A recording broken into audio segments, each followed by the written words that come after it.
നിങ്ങളുടെ ഫേവറേറ്റ് സീരിയലുകൾ ടിവിയിൽ വരുന്നതിന് മുൻപേ സൺ നെക്സ്റ്റ് ആപ്പിൽ കാണാം. ഇനി എല്ലാവർക്കും മുൻപേ കാണൂ. ഇപ്പോൾ തന്നെ സൺ നെക്സ്റ്റ് ആപ്പ് ഡൗൺലോഡ് ചെയ്ത് സബ്സ്ക്രൈബ് ചെയ്യൂ.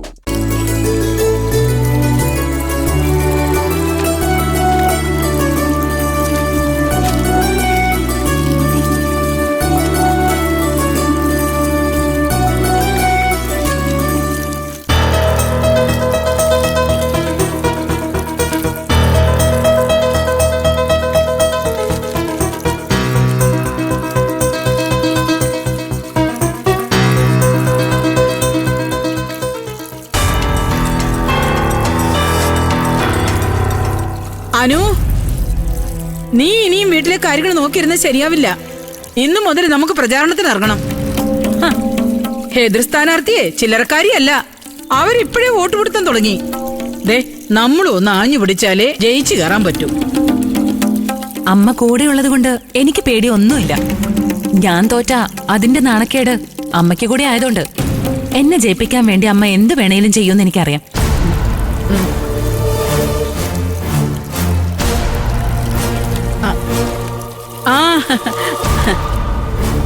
അനു, എനിക്ക് ചെയ്യാൻ പറ്റുന്നതൊക്കെ ഞാൻ ചെയ്യും. പക്ഷെ നീ എന്റെ കൂടെ പ്രചാരണത്തിന് വന്നേ പറ്റൂ. എനിക്ക് നിന്നെ ഈ വാർഡിലെ എല്ലാ വീടുകളിലും കൊണ്ടുപോയി പരിചയപ്പെടുത്തണം. അമ്മേ, അതൊക്കെ നോമിനേഷൻ കൊടുത്തിട്ട് പോരെ? ഏയ്, അതുപോരാ. ഇന്ന് തന്നെ ഇറങ്ങണം.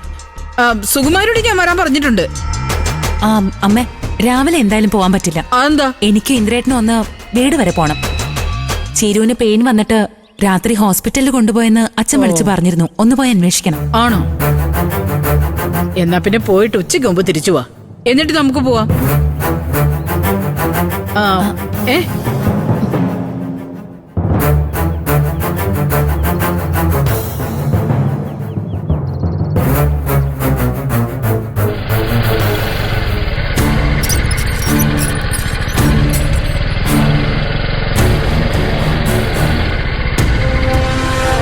സത്യന് ട്രെയിൻ കിട്ടിയോ ശ്യാമേ? ആ, വണ്ടി 10 മിനിറ്റ് ലേറ്റ് ആയിരുന്നു, അതുകൊണ്ട് കിട്ടി. ഞങ്ങളിവിടെ നിന്ന് ഇറങ്ങാനും താമസിച്ചല്ലോ.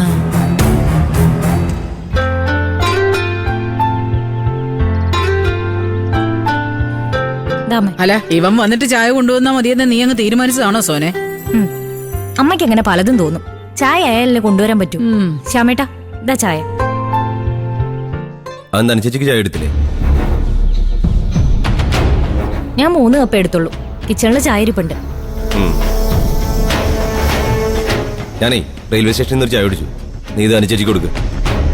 ശ്യാമേ, ഞാൻ കിച്ചണിൽ പോയി എടുത്തോളാം. നീ അത് കുടിക്ക്. ഞാനിതെടുത്ത് അനുചേച്ചിക്ക് കൊടുക്കണോ അതോ നീ എടുത്ത് കൊടുക്കുന്നോ?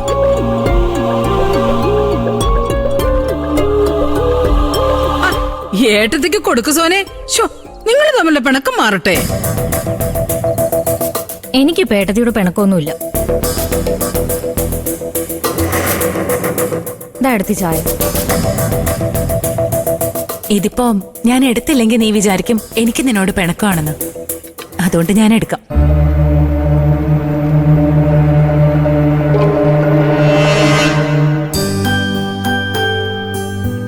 ഇത്രയേ ഉള്ളു കാര്യം. ഇനി നീ പോയി എനിക്കൊരു ചായ എടുക്ക. വാ. ഈ പെണ്ണിന്റെ ഒരു കാര്യം. അനു, ദേ ചായ കുടിച്ചു കഴിഞ്ഞിട്ട് വേഗം റെഡിയാവണം കേട്ടോ.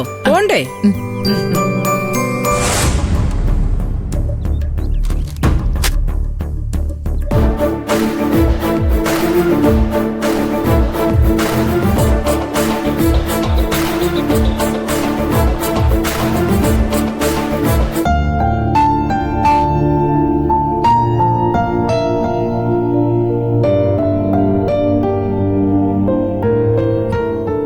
മോളെ, എന്റെ ഈശ്വര.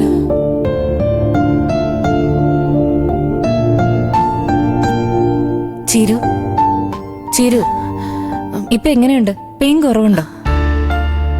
ഇപ്പൊ പെയിൻ തീരെ തോന്നുന്നില്ല ഡോക്ടർ. ഇഞ്ചക്ഷൻ തന്നപ്പോ കുറഞ്ഞതാ.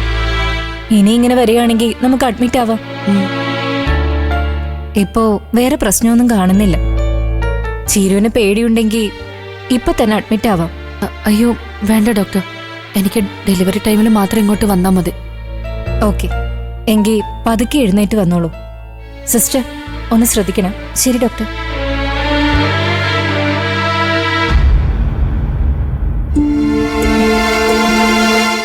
അല്ല, ചിരുവിന് എങ്ങനെയുണ്ട് ഡോക്ടർ? അവൾക്ക് പെയിൻ കുറവുണ്ടോ? പെയിൻ കുറവുണ്ട്. ചീരുവിന്റെ ഡെലിവറി ഞാൻ പറഞ്ഞ ഡേറ്റിൽ തന്നെ നടക്കാൻ സാധ്യതയുള്ളൂ. നമ്മൾ വെറുതെ ഇവിടെ അഡ്മിറ്റ് ചെയ്തിട്ട് കാര്യമില്ലല്ലോ. ഇതുപോലെ രാത്രിയിലൊക്കെ പെയിൻ വന്ന ടെൻഷൻ അല്ലേ ഡോക്ടർ? ഇത് തന്നെ ഞങ്ങൾ വല്ലാതെ പേടിച്ചു. ഇതങ്ങനെ പേടിക്കാൻ മാത്രമുള്ള കാര്യമൊന്നുമില്ല. ഒന്നുകിൽ കിടന്നിട്ട് തിരിയുമ്പോഴോ അല്ലെങ്കിൽ പെട്ടെന്ന് ചാടി എഴുന്നേൽക്കുമ്പോഴോ സംഭവിക്കാവുന്ന പ്രശ്നങ്ങളാ. മനസ്സിലെന്തെങ്കിലും ടെൻഷൻസ് ഉണ്ടെങ്കിൽ അത് വലിയ പെയിനായിട്ട് തോന്നും. ചീരുവിന് ചില മാനസിക പ്രയാസങ്ങളൊക്കെ ഉണ്ടായിരുന്നു ഡോക്ടർ. രാത്രിയിൽ ഉറക്കം കുറവാ. ഇതൊന്ന് മയങ്ങിയപ്പോ എന്തോ ദുസ്വപ്നം കണ്ട് ചാടി എഴുന്നേറ്റതാ. അതൊക്കെ തന്നെ വിഷയം. ഇനി ചീരുവിന്റെ ഡെലിവറിക്ക് കുറച്ച് ദിവസങ്ങളല്ലേ ഉള്ളൂ. ഈ സമയത്തെങ്കിലും ചീരുവിന് ഫാമിലിയിൽ നല്ലൊരു അറ്റ്മോസ്ഫിയർ ഉണ്ടാക്കി കൊടുത്തൂടെ? വീട്ടിൽ അങ്ങനെ പ്രശ്നങ്ങളൊന്നുമില്ല ഡോക്ടർ. ചീരന്റെ ഹസ്ബൻഡ് വീണ്ടും തിരിച്ചു വന്നു. അത് മാത്ര ഇവൾക്കിപ്പോൾ ഒരു ടെൻഷൻ. ചീരു ഇരിക്കൂ.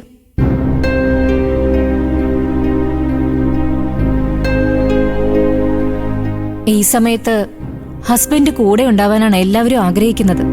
പക്ഷേ ചീരുവിന്റെ സിറ്റുവേഷൻ അതല്ലെന്ന് എനിക്കറിയാം. അപ്പൊ നമ്മൾ എന്താ ചെയ്യേണ്ടത്? ആ വ്യക്തിയെ പൂർണ്ണമായിട്ട് മാറ്റി നിർത്തണം. ഞാനൊരു ഡോക്ടറും ഒരമ്മയും ആയതുകൊണ്ട് പറയാ ചീരു, ഡെലിവറി അടുക്കുമ്പോ പുറത്ത് എന്ത് പ്രശ്നം ഉണ്ടായാലും നമ്മള് ജനിക്കാൻ പോകുന്ന കുഞ്ഞിന്റെ കാര്യം മാത്രമേ ശ്രദ്ധിക്കാവൂ. ഈ സമയങ്ങളിൽ ചീരുവിന്റെ മനസ്സാണ് ചീരുവിന്റെ വയറ്റിൽ വളരുന്ന കുഞ്ഞിന്റെ ആരോഗ്യവും ആയുസ്സും എല്ലാം. അതുകൊണ്ട് ഇനിയുള്ള ദിവസങ്ങളിൽ ചീരുവിന്റെ കുഞ്ഞിൽ മാത്രം മനസ്സർപ്പിക്കണം. ശരി ഡോക്ടർ, ഇനി ഞാൻ ശ്രദ്ധിച്ചോളാം.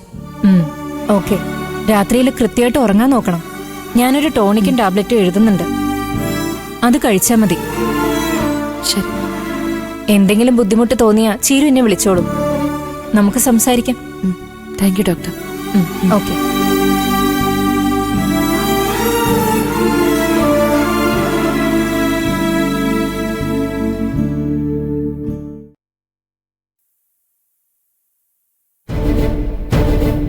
അച്ഛാ, ഞാനാരെയും ബുദ്ധിമുട്ടിക്കാൻ വന്നൊന്നുമല്ല.